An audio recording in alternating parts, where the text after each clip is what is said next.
কানের মতো খাড়া করে আমার দিকে তাকান। সাইয়েদনা জিবরিল কোরআন নিয়ে এসেছেন, ফলে উনি হয়েছেন শ্রেষ্ঠ ফেরেশতা। বিশ্ব নবীর উপর কোরআন নাজিল হয়েছে, তাই তিনি হয়েছেন শ্রেষ্ঠ নবী। রমাদানে কোরআন নাজিল হয়েছে, তাই রমাদান হয়েছে শ্রেষ্ঠ মাস। কদরের রাতে কোরআন নাজিল হয়েছে, তাই কদর হয়েছে শ্রেষ্ঠ রাত। আমরাও যদি কোরআনের সাথে সম্পর্ক বাড়াই, আমাদের মর্যাদাও এরকম, আমাদেরকেও শ্রেষ্ঠ মানুষ বানায় দেবে কে? এজন্য কোরআনের সাথে সম্পর্ক বাড়াইতে রাজি আছেন তো? যারাই কোরআনের সাথে সম্পর্ক বাড়ায়, এদের মর্যাদা বাড়ায় দেয় কে? দেখবেন আমাদের হাফেজে কোরআন, তারা ইন্টারন্যাশনাল কোরআন কম্পিটিশনে যে গোটা বিশ্বকে পেছনে ফেলে প্রথম পুরস্কার নিয়ে আসে। এত ছোট ছোট বাচ্চা, ও সমাজ বোঝে না, রাজনীতি বোঝে না, টাকা পয়সা বোঝে না, কিচ্ছু বোঝে না, কিন্তু গোটা বিশ্বে ওকে সম্মানের চেয়ারে আসীন করেছে কে? এই কোরআনের সাথে লাগলে আল্লাহ তাআলা সম্মান বাড়িয়ে দেয়। আমার প্রিয় ভাইয়েরা, আসুন আমরা শুরুতেই, আলোচনার শুরুতেই শপথ নেই যে আসন্ন রমাদানে আমরা কোরআনের সাথে নিজেদের সম্পর্ককে মজবুত করব ইনশাআল্লাহ। সবাই বলুন ইনশাআল্লাহ। শাবান মাস আসলে, রজব মাস আসলে সাহাবারা কি করতেন আসুন আমরা দেখি কিভাবে তারা রমাদানকে ওয়েলকাম জানাতেন। রজব শাবান আসলেই ওনারা রমাদান পর্যন্ত পৌঁছার আকুতি, আগ্রহ আর ফরিয়াদ আল্লাহর কাছে জানাতেন আর বলতেন, ইয়া আল্লাহ, রমজান পর্যন্ত আমাদের হায়াত বাড়িয়ে দাও। আল্লাহুম্মা বাল্লিগনা রমাদান, আল্লাহ তুমি রমজান পর্যন্ত আমাদের পৌঁছে দাও। আল্লাহুম্মা বারিক লানা ফি রজব ওয়া শাবান ওয়া বাল্লিগনা রমাদান, আল্লাহ রজব শাবানে বরকত দাও, আল্লাহ রমজান পর্যন্ত তুমি আমাদেরকে পৌঁছে দাও। আওয়াজ করে পড়েন আমিন।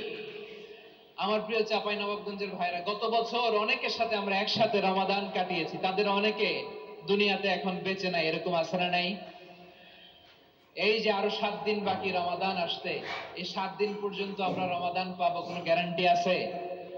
আচ্ছা, এই বছর যদি খুশনসিব হয় আমাদের, আমরা যদি পাই, আগামী বছরও যে রমাদান আমরা পাবো, কোনো গ্যারান্টি আছে?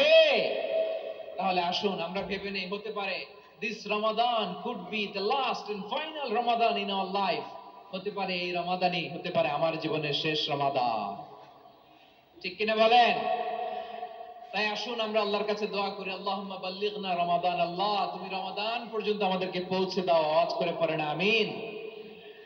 ইবনে রাজব আল হাম্বলি লাতাইফুল মাআরিফের মধ্যে লিখেছেন, সাহাবারা ওনারা রমাদান কেন্দ্রিক, আমাদের সালাফ সালফে সালিহিনরা রমাদান কেন্দ্রিক জীবন কাটাতেন।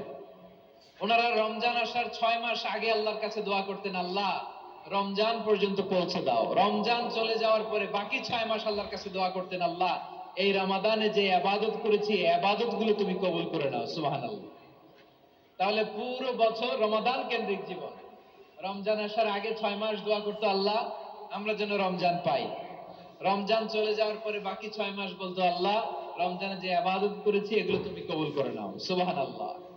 আবার এই শাবান মাসে আল্লাহর হাবিব সাল্লাল্লাহু আলাইহি ওয়াসাল্লাম সবচেয়ে বেশি রোজা রাখতেন। কানা ইয়াসুমু শাবানা কুল্লাহ, সবচেয়ে বেশি রোজা রাখতেন শাবান মাসে। ওয়া কানা ইয়াসুমু শাবানা ইল্লা কালিলা, শাবানের অল্প কয়েকদিন ছাড়া পুরো শাবানটাই বিশ্বনবী রোজা রাখতেন। সুবহানাল্লাহ পড়েন। এই শাবানে আপনারা রোজা রাখছেন তো? রাখছেন? আল্লাহ তুমি কবুল করো, আমরা সবাই পড়ি আমিন। মাইকের সাউন্ডটা একটু উইক মনে হচ্ছে, একটু স্ট্রং করতে হবে সামান্য।